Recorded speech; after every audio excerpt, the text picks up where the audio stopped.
Hey, what's going on guys? Spaghetti here. Welcome back to a brand new Elemental Shaman guide for patch 11.0.5. It's been amazing to see my community grow, and I can't thank you enough for the incredible support. Quick shout out to my Discord channel where you can join and snag all my custom Elemental Shaman weak auras by checking out the WoW General section. They're going to be pinned in that chat, so make sure to check it out if you're interested in snagging those weak auras. In this guide, I'm going to be breaking down exactly how I have been finding success with Elemental Shaman in patch 11.0.5, from different talent loadouts to gearing and my burst rotation. I'm going to be covering the most impactful changes that have been made to Ellie during this rework. So without further ado guys, let's just jump right into it, starting with our stat priority. The biggest changes that have come through from stat prio from the last patch has actually been a shift away from crit, and we're deeply going into mastery now. Mastery suddenly became our best stat when Ascendance got reworked to directly now scale from mastery, and then also it buffs our mastery whenever we're in Ascendance because it gives us a chance to proc 3 copies of a spell as instead of just the 2 whenever we're out of Ascendance. So we're definitely going into mastery more, and then also not only is it giving us the duplicate spell, we're also getting a flat damage increase on all of our elemental damage. Also very nice. We're moving away from haste, which I think is completely okay because we have haste coming from a lot of avenues. When it comes to our talents, we have haste coming from whenever we're in Ascendance, and then also haste coming from splintered elements. We also have haste coming from sometimes from our weapon proc. We also have haste coming from our PvP talent, Bloodlust or Heroism, depending on what faction you are.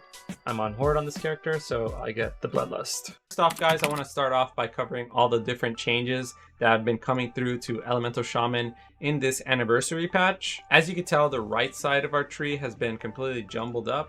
We have talents that we didn't have access to or we didn't have in the last patch, but they are welcome additions, and I'll quickly go over them.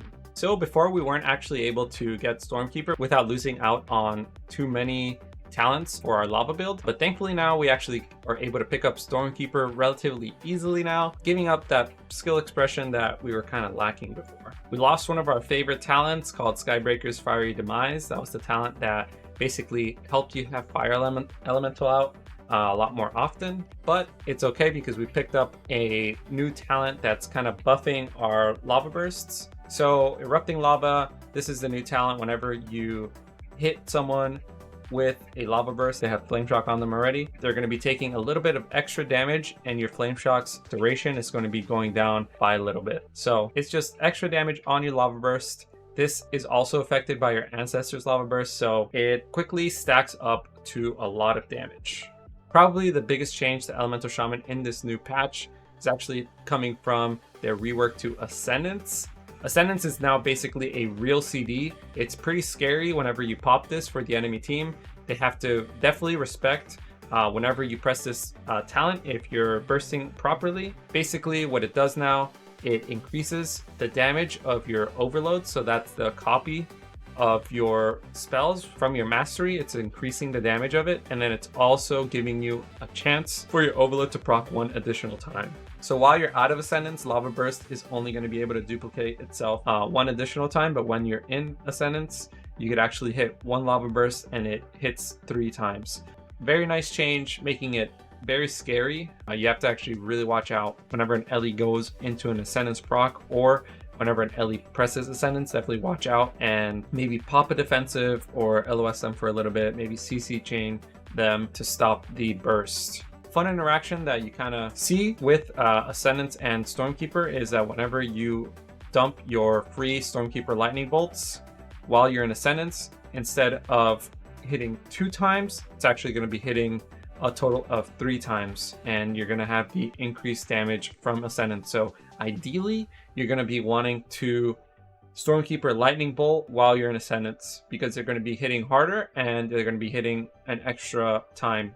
Another change that has been implemented to Ellie is actually Deeply Rooted Elements. This talent used to proc off Lava Burst, but now it is actually procking from your Earth Shocks. It's still procking about 7% of the time every time you press the actual button itself. It's no longer procking from Lava Burst, it's procking from your Earth Shocks.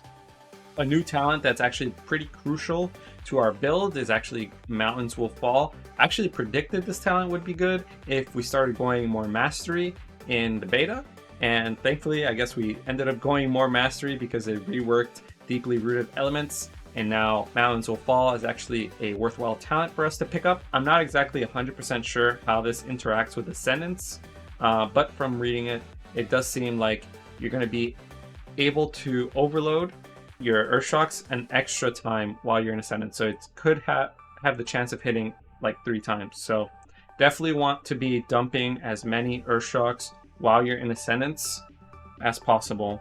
So I kind of want to talk on my philosophy and what I'm going for in my Farseer tree. Before, when I was running Haste, I was running actually Routine Communication and then also Ancient Fellowship, just making it so that I can dump as many Earth Shocks as I can while my ancestors are out. But I'm actually finding it harder to run with really short ancestors with a low amount of haste. So I'm actually going for the increased duration of our ancestors, making them last longer, giving me an extra 4 seconds to dump all of my Maelstrom while my ancestors are out. And not only that, they're also doing an extra 20% more damage. So that's a really nice change, and I like this way more than the shorter ancestors, at least for the time being, because we have this low haste. With short ancestors, you kind of need an extra, just a baseline level of haste to be able to dump out all your Maelstrom bar with your ancestors out. I quickly want to touch on this choice node, rather important, and I think it changes depending whether you're in 3v3 combat or in a shuffle game. I believe that First Ascendant will probably be the meta in solo shuffle, but Premonitions is probably really good in 3v3 and just in longer games in general. This talent makes your Ascendance even scarier, basically giving you 20% haste when you're in it. So it makes it really nice. The downside with First Ascendant is that you don't get that extra 20% haste, but you do have 2-minute Ascendance, so that is rather nice for Shuffle, because in Shuffle the meta is very fast paced. You're trying to pop all your cities as fast as possible, and having that 60-second CDR on your Ascendance can actually maybe win you some rounds that you probably shouldn't have. So I've been kind of dabbling with First Ascendant, but I really do like the haste that you get whenever you go into an Ascendance proc, because not only do you get that 20% haste whenever you pop regular Ascendance, but you also get that 20% haste whenever you get an Ascendance proc from deeply rooted elements. So it makes your Ascendance procs a lot scarier, and I really like this Premonitions talent as opposed to First Ascendant. But First Ascendant has those benefits in Shuffle. I want to touch on the Shaman side of the tree, guys, really quick. I've been playing rather aggressively on my Shaman, dropping Healing Stream some games, picking up Traveling Storms, which makes my T-Storm a lot scarier, lets me press it on my teammates, also knocks people back 25% more, so it's a very nice talent to maybe set up some kills, knocking the enemy DPS out of LOS of their healer, or maybe knocking the healer really far away and then rooting them. Traveling Storms has been a nice addition to kind of what I've been running on. Unfortunately, I dropped Healing Stream, but it's not really healing for a crazy amount this patch, guys, unfortunately. And it's also like an extra button that you have to press. So I've been really liking just playing Traveling Storms. If I'm ever going against someone that I need to play D-Curse for, I might drop Totemic Focus for it and then pick up Cleanse Spirit.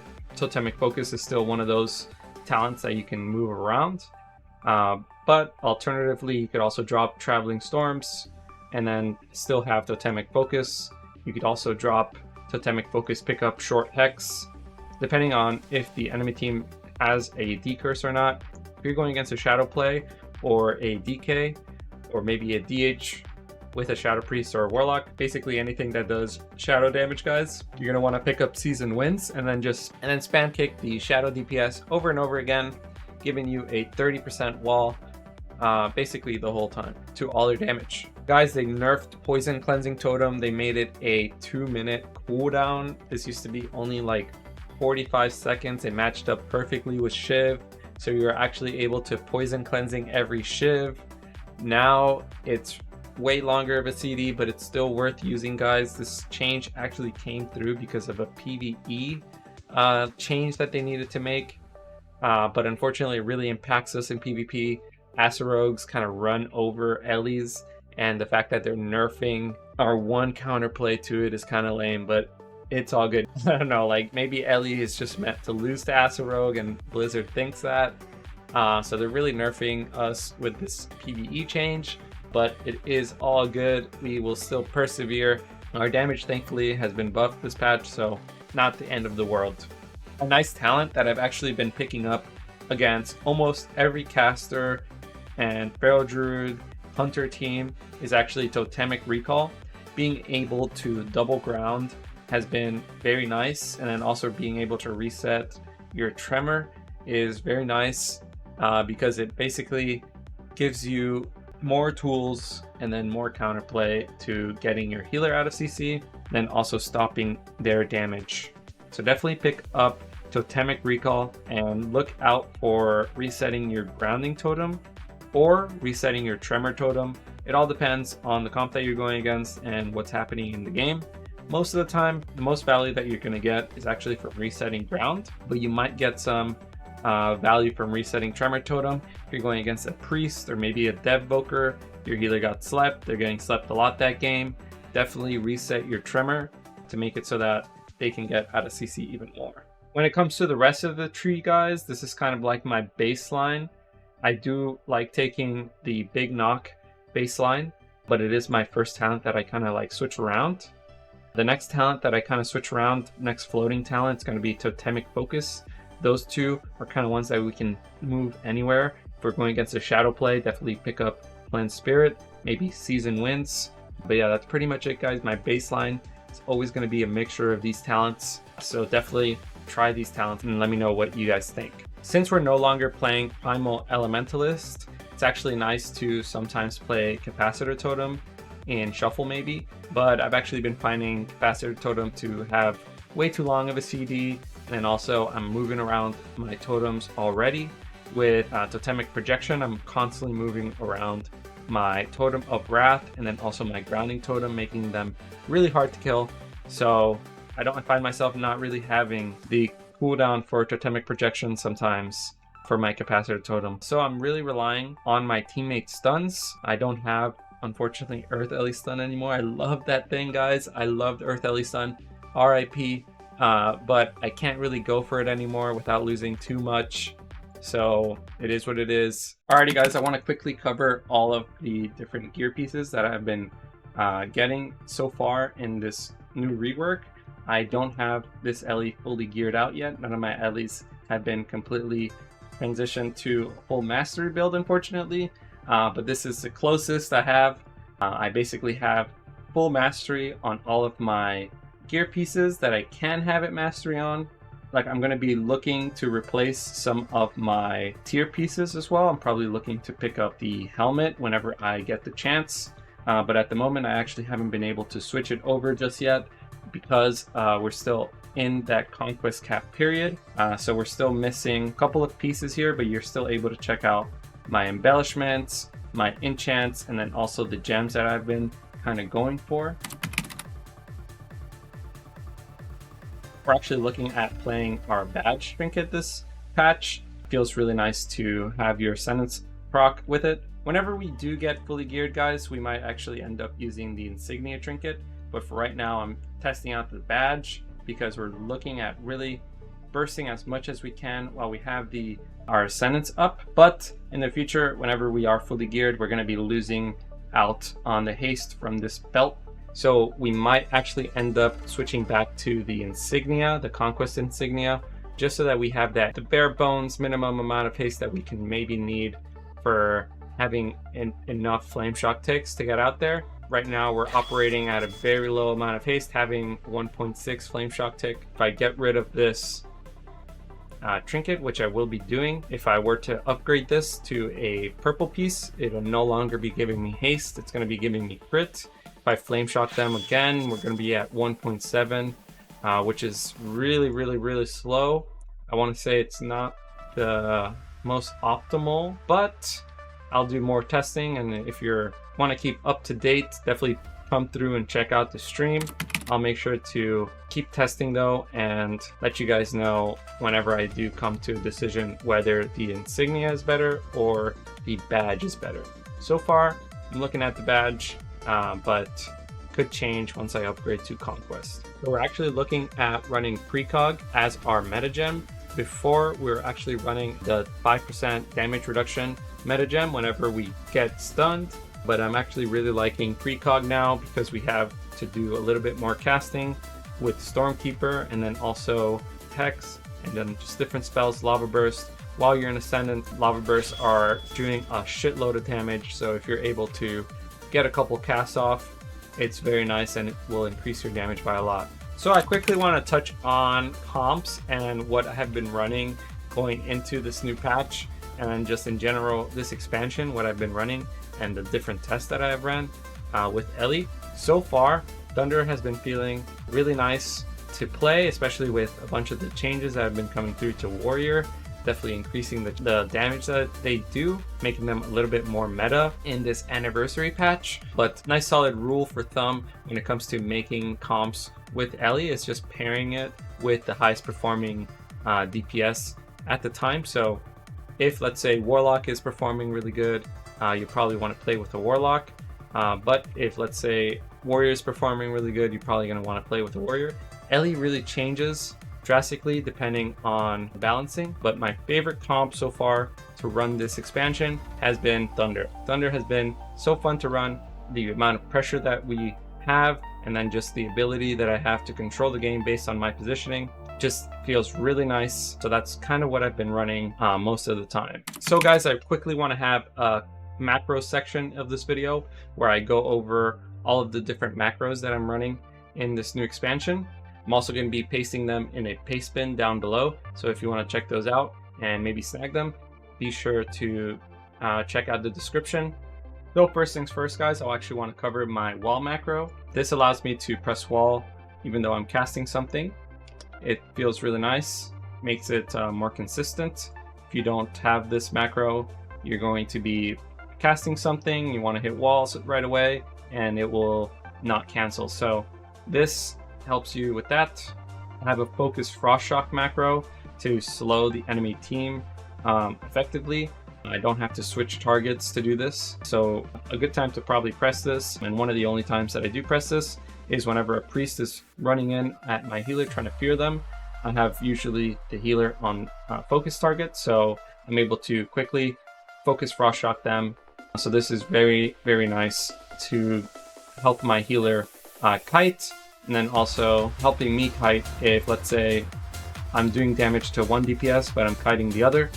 I want to have this being able to be applied to them so that I'm actually able to effectively kite them.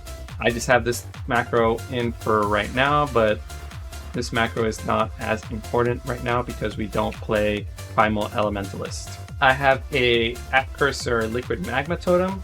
Basically drops liquid magma totem at my cursor, making it really easy for me to get it out. I don't have to press it and then press it again. It's just a quick one and done. Alrighty guys, so I quickly want to finish covering my one-shot macro. You only really want to press this when you have a full Maelstrom bar or close to it, so you can dump as many Earth Shocks as possible. Remember, this also drops down Totem of Wrath, so whenever you do end up pressing it, I have Totemic Projection actually macroed to it, so I'm able to quickly move over my Sky Fury Totem or Totem of Wrath behind the pillar so that I can stay within its range and have it not die right away. I also have a mouse over Earth Shield macro to allow me to quickly give myself or my teammates Earth Shield. I have a Focus Hex. I have a Focus Purge. I have a Focus Shear. Also have the same type of macro into my grounding totem. I'm able to press grounding and then quickly move it behind the pillar so that it doesn't die and people are not able to kill it. Also, it's really good to press versus Feral Druids. If you quickly move the grounding over, they're not going to be able to kill it, and that's like what they want to do so they can clone. This is actually something I learned from Prev, so shout out to him. That's 1, 2, 3 macros. I have a dynamic macro for my Healing Surge. I have a mouse over thunderstorm macro, so mouse over flame shock macro sometimes. I'm trying to still implement this into my play. I have a mouse over primordial wave macro, but I'm still not really using this. I need to still get better at this for sure. And then I have stop casting on my tremor totem. I also play with a mouse over bloodlust macro, and that's pretty much it, guys. Alright, here we go. Going straight into the match. I'm trying to dot up everyone on their team. Currently waiting for the BM Hunter to come out of stealth to instantly magma totem him. Then I'm setting up, just grounding all of the Ellie's things. Kind of playing a little bit defensive at the start of this round. Using double ground. Here we go. I start popping all of my offensive CDs after dotting all the pets and the healer. Healer dispels himself and starts lining me for a second. I don't actually get the flame shock up right away. Then he dispels his hunter, so I go for flame shock on him. Probably should have liquid magma totemed the healer at this point, or the Ellie. There we go, got it. Now we're going for a ground on the trap. Unfortunately, I miss it, so we're just playing a little defensive. My warrior has to wall. Shove our CD. I kill all his totems. I think my warrior actually got the Totem of Wrath. Kudos to him. My healer gets a Hodge on his healer. Forced to use Trinket Bop. I purge it instantly. Then I kick the Searing Glare. I root him behind the pillar. Forces him to use Freedom on himself. The Ellie's on Orb. He has no defensive CDs. He heroes himself, but his healer's in a Hex. Forced to bubble. And he's dead. That game went pretty well. You're not going to do that much damage every game. Thankfully, it was a BM Hunter, but that's just one game where you're able to really take advantage, dot the pets, and do the most damage as possible. So I really like the way that I set up my damage here to kill this Warlock. So I really want to show you guys. Here I press my Primordial Wave, and then thankfully I get a proc on my first Earth Shock. As soon as I Primordial Wave, I send my Stormkeeper Lightning Bolts with the Ascendance proc, because they're going to be hitting 6 times. And then I send the rest of my Maelstrom Bar into that Warlock, thankfully securing the kill. That wraps up today's Elemental Shaman guide. I hope you enjoyed it. Don't forget to hit that subscribe button. There's plenty of more content on the way. And if you want to catch some action live, make sure to follow me on Twitch. Also, if you have any questions or want to connect with me or the community, feel free to join us on Discord. It's a great place to get tips and share some feedback, hang out with other players. Once again, thank you for watching, and I'll see you in the next one.